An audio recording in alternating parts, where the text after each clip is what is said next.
o barco correr. E eu estava apresentando algumas obras ao professor, essa aqui, né, que a maioria das pessoas que trabalham com a gente conhece, né, que é José Fiorin, né? E o professor estava falando que José Fiorin foi professor dele. Fala um pouquinho, professor, sobre isso.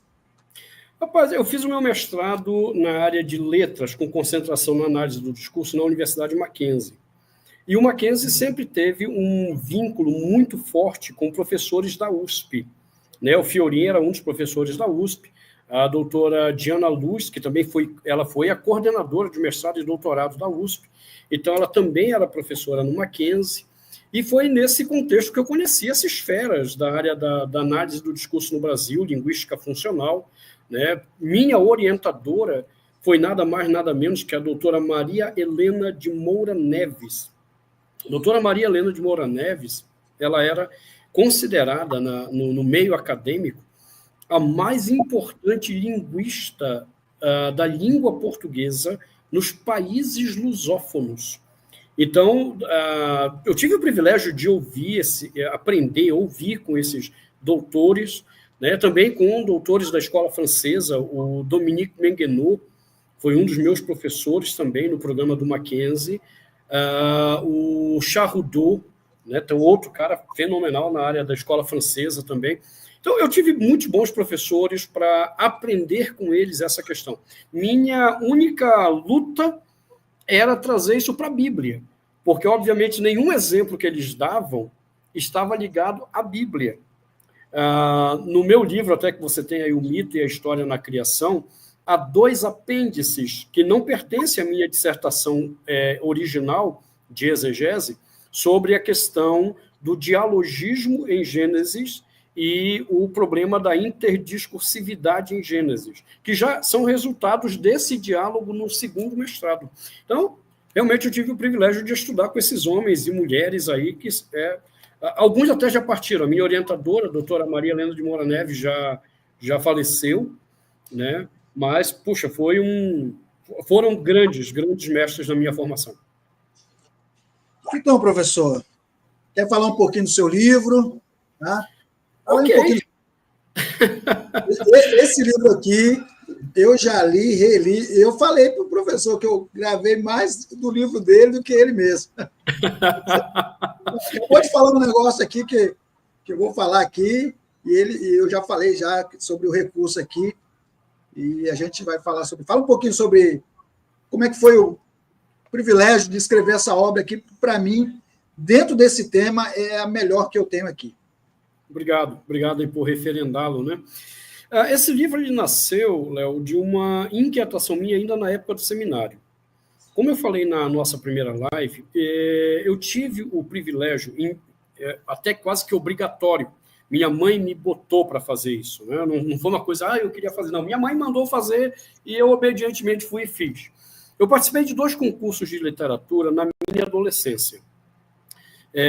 Um do governo federal, do qual eu ganhei o título nacional de literatura, e um outro da Academia Brasileira de Letras sobre a obra de Castro Alves.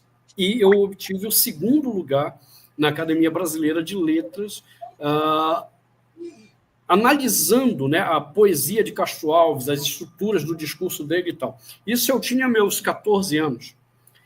Quando eu fui para o seminário, eu me deparei com a questão da exegese, como eu sempre falo, pessoal. Gente, eu descobri a exegese e descobri que aquele conhecimento que eu adquiri sobre teoria literária e tal, aquilo era útil para a Bíblia também. E foi assim que eu me apaixonei pela exegese. Só que eu estudei com professores liberais. Homens que não acreditavam que a Bíblia era a palavra de Deus, e homens que estavam dominados pelo pensamento da literatura mitológica, na interpretação de vários textos do Antigo Testamento. De cara, logo, Gênesis 1. Então, no seminário, eu ainda estava ali amadurecendo, pesquisando e refutando, porque eu acabava entrando em atrito com meus professores no seminário, porque o que eles me apresentavam não tinha fundamentação na teoria literária, eram muito mais especulações filosóficas do que literatura, eram muito mais especulações teológicas do que literatura, isso gerava um atrito. Quando eu fui para o mestrado, esse foi um tema que continuou me perseguindo. Do tipo, ok, o que esses caras estão dizendo não faz sentido do ponto de vista da literatura. Mas eu acho que agora é a hora, no mestrado, de eu entrar de cabeça nesse assunto. E como o tema da mitologia é um tema muito amplo, no mestrado, ou mesmo no doutorado, a gente tem que fazer recortes. Então, eu fiz o recorte de Gênesis 1. Eu disse, de cara, eles já colocam que a literatura de Gênesis 1 é uma literatura mitológica. Então, vamos construir uma pesquisa a partir da teoria literária para estabelecer, primeiro, se o mito é, de fato, uma questão objetiva ou se ela é subjetiva. Porque, para se qualificar para o estudo científico, o fenômeno ele tem que ser objetivo. Do contrário, ele não se qualifica para a ciência. Então, esse foi o primeiro trabalho durante o mestrado. Comecei a estudar, a ler vários artigos no mundo todo, de gente que tinha trabalhado, dizendo não é mito, não é mito. Então, vamos lá. Primeiro é a objetividade. Quando eu consegui estabelecer a base da objetividade, principalmente com os trabalhos do Mircea Eliade, que foi um dos maiores antropólogos culturais que nós tivemos, e um cara que se dedicou muito a compreender a fenomenologia mitológica nos povos antigos. Inclusive, há um livro dele, que foi publicado no Brasil pela USP, né, com o título Aspectos do Mito, onde ele enumera a questão objetiva da mitologia como literatura. Ali me abriu um entendimento, disse, puxa, então nós podemos sim trabalhar com a ideia de um mito, não no campo da subjetividade. A partir daí, faltavam outros elementos que, dentro da estrutura literária, seria o frame conceitual. O Mircea Eliade ele trabalhou muito bem 2 frames, o frame linguístico e o frame literário, mas ele não deu atenção ao frame conceitual. E aí eu continuei pesquisando, porque eu precisava.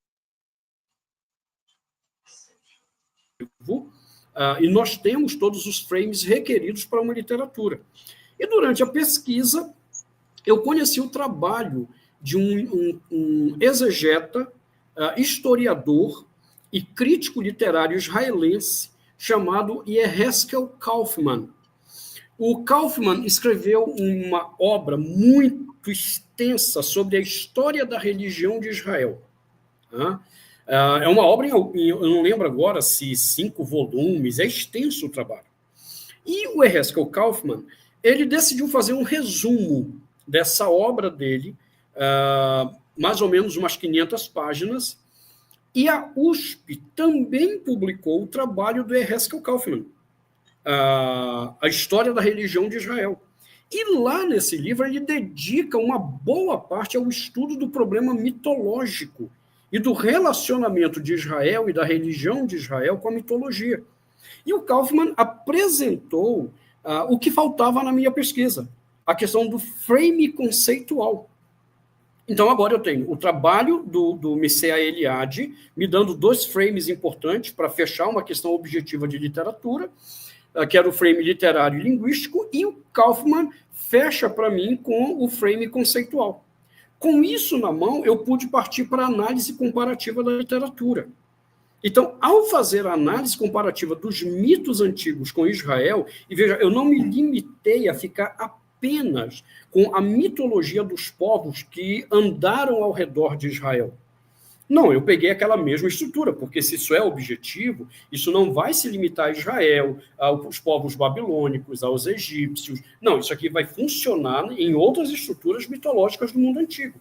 E aí eu estudei a questão da mitologia grega, estudei a questão da mitologia chinesa, até mesmo dos maias, e uma das coisas que foi muito interessante é que absolutamente todas as mitologias no mundo antigo todo tinham esses frames conceituais mesmo, que o Mircea Eliade havia dito que teria, e o Kaufman também, no frame conceitual. O Mircea Eliade é o frame linguístico e literário, e o Kaufman no conceitual. Ok, então foi possível olhar e dizer assim, sim, esses povos criaram mitos dentro dessa estrutura objetiva. Então, o próximo passo é pegar Gênesis 1 e olhar se Gênesis 1 se encaixa nessa estrutura. Ok, porque se encaixasse, eu diria, bom, Gênesis 1 é mito de fato. Tá aqui, nós temos a questão objetiva da literatura mitológica e Gênesis estaria totalmente dentro dela. Só que quando a gente examina o frame literário de Gênesis 1, nós já temos problema. Por quê? O frame literário de Gênesis 1 não é igual ao frame literário dos mitos antigos. Ou seja, seria uma literatura já com um problema seríssimo. Ou seja, é como se o autor, e aí eu estou partindo da ideia que seja Moisés, tem um debate, foi Moisés, não foi Moisés, até no meu livro, né, que você mencionou, eu mostro questões do Sitzenleben, da Torá, e que não dá para dizer que não foi Moisés, gente. Tá? Do ponto de vista do discurso, não tem como não ter sido Moisés. Mas esse é um outro assunto, de repente a gente pode discutir aí numa outra live, mas partindo da ideia que seja Moisés, nós teríamos que dizer, olha, Moisés não sabia escrever mito. Porque o frame literário dele não é igual ao frame literário dos outros mitos. Todo mundo sabia escrever mito, menos Moisés. Então a gente vai para o frame linguístico. O frame linguístico de Gênesis 1 não bate com o frame linguístico da mitologia dos outros povos também. Então, puxa, peraí, agora complicou mais ainda, porque se para ser daquele determinado gênero é necessário o frame literário, frame linguístico, e Gênesis 1 não tem nenhum nem outro, esse texto não pode ser mitológico. Ou Moisés tinha que ser de um analfabetismo literário impressionante, que querendo produzir um mito, ele produziu qualquer outra coisa menos mito. E então, o último frame era o frame conceitual levantado pelo Kaufmann. E, novamente, Gênesis 1 não fecha com o frame conceitual das mitologias. Tá? Só para quem está nos acompanhando aí entender, todos os mitos dos povos antigos eram de natureza politeísta e do conflito dos deuses é que o mundo vem à existência. Esse é apenas um elemento do frame conceitual. Ou seja, Gênesis não tem isso. Então, aí já é demais, né? De 3 frames necessários, não tem nenhum. E aí a gente querer insistir que o texto era mitológico. Então, foi assim que nasceu essa pesquisa. E aí eu fui aprofundando, fui fundamentando, fui levantando as contra-argumentações. Mas o que mais me motivou nessa pesquisa foi o trabalho de um exegeta liberal alemão muito famoso. Quem é da área de estudos do Antigo Testamento sabe que é uma referência esse cara, chamado Otto Eisfeld. Otto Eisfeld foi um dos primeiros caras a escrever uma introdução ao Antigo Testamento sob a perspectiva do gênero literário. Né? Isso lá atrás, puxa, rapaz, isso tem início do século XX, quando Otto Eisfeld vai ali, na verdade, o Eisfeld vai escrever ali por volta da segunda metade do século XX, para ser mais exato. E uma das frases que me chamou a atenção nele foi o seguinte: Israel não produziu mito. Está lá. Ele diz com todo Israel não produziu mitos. Um outro liberal, na verdade, eram amigos, né? O Georg Forer, o pessoal fala George Forer, Georg Forer e Edwin Selling, que também escreveram uma introdução do Antigo Testamento sob a ótica do gênero literário, eles vão dizer a mesma coisa que o Otto Eisfeld. Não, Israel não produziu mito. Agora, onde é que eles, por serem liberais, se mantinham? Não, mas Israel sofreu influência das questões mitológicas. Então, foi isso que me motivou mais ainda. Ok, esses caras estão admitindo que não existem mitos. Então, o que seriam essas influências? E aí eu fui também estudar se haveria alguma influência mitológica na questão de Gênesis. É quando eu descubro o trabalho do Cowperwood, publicado numa importante revista acadêmica, né, de Antigo Testamento, o Journal of the Old Testament, em que ele vai tentar mostrar elementos mitológicos em Gênesis 1, porque ele vai admitir que não existe mito em Gênesis 1.